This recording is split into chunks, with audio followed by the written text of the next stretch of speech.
എനിക്ക് വേണ്ടിയല്ല, നിനക്ക് വേണ്ടിയുള്ള കാര്യങ്ങളാണ് ഞാൻ ഈ പറയുന്നത്. You understand? Yes, I can understand. ഇവള് മടി കാണിച്ചാ നീ പറഞ്ഞു വിടണം. ശരി സാർ. ഇവളുടെ ഉപരിപഠനത്തിന് പെർമിഷൻ വാങ്ങിച്ചിട്ട് എന്തായി? വല്ല നടപടി ഉണ്ടാവോ? ഞാൻ കോളേജിൽ അപ്ലൈ ചെയ്തിട്ടുണ്ട്. ഏത് കോളേജില്? സെന്റ് മേരീസില്. ബിസിനസ്സും നോക്കണം, കോളേജിലും പോണം. ഇത് രണ്ടും കൂടി ഒരുമിച്ച് നടക്കില്ല. ഒരു കാര്യം ചെയ്യാം, ഡിസ്റ്റൻസ് ആയി പഠിക്കാം. ഈ പറഞ്ഞതെല്ലാം നിനക്ക് സമ്മതമാണോ? സമ്മതമാണ്. അതോ കുട്ടികൾ വേണം, അതുകൊണ്ട് ഉത്തരവാദിത്തങ്ങളൊന്നും പറ്റില്ലെന്നാണോ?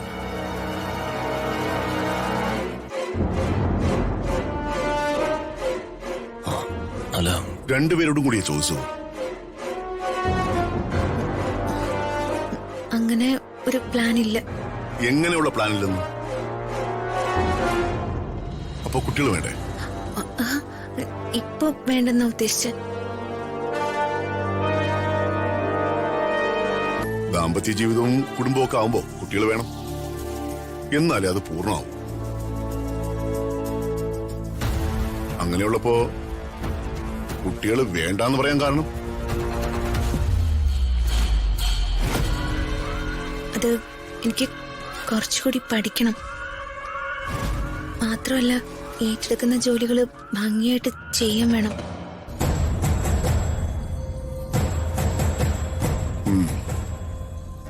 വെരി ഗുഡ്, അങ്ങനെ തന്നെ വേണം. ഈ മറുപടി എനിക്ക് ഇഷ്ടപ്പെട്ടു. ബിസിനസ് ചെയ്ത് കാശുണ്ടാക്കിയാൽ മാത്രം പോരാ, മറ്റുള്ളവരെ, അതായത് ദുരിതം അനുഭവിക്കുന്നവരെ സഹായിക്കുകയും വേണം.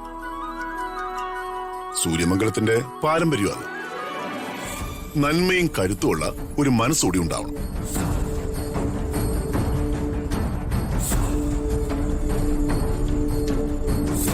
നിനക്ക് അങ്ങനെ ഒരു മനസ്സുണ്ടെന്ന് എനിക്ക് നന്നായിട്ടറിയാം. ദൈവത്തോട് പ്രാർത്ഥിക്കുമ്പോൾ കരുണയുള്ളൊരു മനസ്സ് എനിക്ക് തരണമേന്ന് പ്രാർത്ഥിക്കാം, അല്ലാതെ കാശ് തരണമേന്നല്ല. ഇതിന്റെ കൂടെ പഠിക്കുകയും വേണം. അറിവുള്ളപ്പോ പ്രകാശവും ഉണ്ടാവും. അറിവും അവബോധവും തികയുമ്പോ നമ്മൾ സ്വയം പ്രകാശിച്ചു തുടങ്ങും. നമ്മൾ മറ്റുള്ളവർക്ക് പ്രകാശമായി മാറാനാണ് ശീലിക്കേണ്ടത്.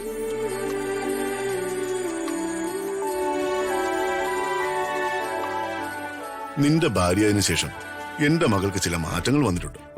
അതെ. എക്സ്ക്യൂസ് മീ മാഡം, മാഡത്തിന് എന്തോ ടെൻഷൻ ഉള്ളതുപോലെ. No nothing സന്ദ്ര. സോറി, മാഡത്തിന് എന്തോ ടെൻഷൻ ഉള്ളതുപോലെ തോന്നി.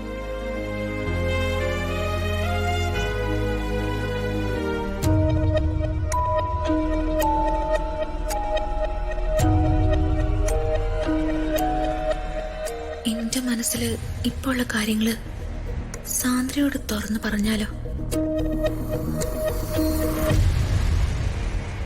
വേണ്ട, അതൊന്നും പറയുന്നത് ശരിയല്ല.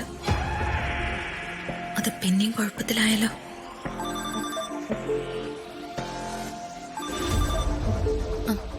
Madam, excuse me.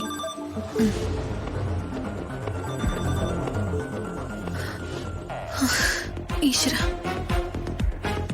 എന്റെ ലക്ഷ്യങ്ങളെല്ലാം തകരുമല്ലോ. ഇനി എന്താ ചെയ്യാ? അല്ല, ചാർജായിട്ടൊന്നും വേണ്ട. പക്ഷേ ചാപിള്ളയാക്കി കളയാതെ ഞാൻ പ്രസവിച്ചതിന്റെ നന്ദിയായിട്ട് കുറച്ച് രൂപ വേണം. കണ്ടില്ലേ, ഡൈ ചെയ്തിട്ട് ആഴ്ചകളായി, ബ്യൂട്ടീഷ്യൻ ചെയ്തിട്ട് മാസങ്ങളായി, ബ്യൂട്ടി പാർലറിൽ പോനാ. പിന്നെ പുറത്ത് ഇറങ്ങുമ്പോ വേറെയും ചില ചില്ലറ ചെലവുകളുണ്ട്. എല്ലാം കൂടെ ഒരു 5000 രൂപ തരണം. 5,000 rupees. That is very easy. അന്ന് എന്റെ അക്കൗണ്ടിൽ നിന്ന് കാശെല്ലാം തെറിച്ചു പോയില്ലേ? ആ സമയത്ത് ഞാൻ സമ്പാദിച്ചു വെച്ച കാശെല്ലാം പൊലിഞ്ഞു പോയില്ലേടാ തിരുമേനി മോനെ. മദറിന് എത്ര രൂപ വേണമെന്ന് പറഞ്ഞു? ഒരു പ്രാവശ്യം ഞാൻ പറഞ്ഞില്ലേ, 5000 രൂപ. ഒരു ചില്ലി കാശ് ഞാൻ തരത്തില്ല. നിങ്ങളെ സ്വന്തം മകനിട്ട് വേല വെക്കുന്ന ക്രൂര മാതാവാ. എന്റെ പൊന്നെ, കടമായിട്ട് തന്നാ മതി എന്റെ മോനെ. ഞാൻ തരില്ല. ഞാൻ കാശ് തന്നാലേ നിങ്ങൾ വഷളായി പോകും. സ്വന്തം അമ്മയുടെ സ്വഭാവം വഷളാക്കിയെന്നുള്ള ദുഷ്പേരെ എനിക്ക് കിട്ടും. ആ ദേ മരുമോള് നിൽക്കുന്നു, അവളോട് ചോദിക്കും.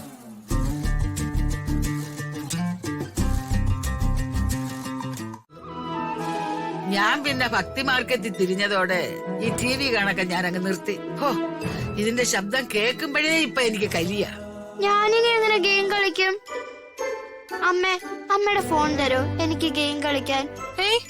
ഫോണൊന്നും തരാൻ പറ്റില്ല. എന്നോട് ചോദിക്കല്ലേ, ഞാൻ ജീവിക്കുന്നതേ ഈ ഫോൺ കൊണ്ടാ. ഇല്ലേ ഇല്ല, കുഞ്ഞിന് എന്റെ ഫോണ് തരാൻ പറ്റത്തില്ല. എനിക്ക് തമിഴ്നാട്ടിലും കർണാടകയിലും ഒക്കെ മൊത്തം ശത്രുക്കളാ. അവര് ഇടയ്ക്കിടയ്ക്ക് വിളിച്ച് തമിഴിലും കന്നഡയിലും ഒക്കെ തെറി പറയും. അത് മോള് കേക്കണ്ട, അതുകൊണ്ട് വേണ്ട. മോക്ക് എന്റെ ഫോൺ മതിയോ? എനിക്ക് അപ്പൂപ്പന്റെ ഫോൺ മതി. ഒടുവില് നറുക്ക് ഈ എനിക്കായിരിക്കുമെന്ന് എനിക്ക് നന്നായിട്ടാണ്. ഇതൊക്കെ ഈ അപ്പൂപ്പ വർഗത്തിന് വിധിച്ചിട്ടുള്ളതാ. അല്ല, ഇത് ചോദിക്കുന്നതിലും തരുന്നതില് വല്ലാത്തൊരു വാത്സല്യമുണ്ടേ. എന്റെ പൊന്നിനിതാ ഫോൺ. അയ്യോ,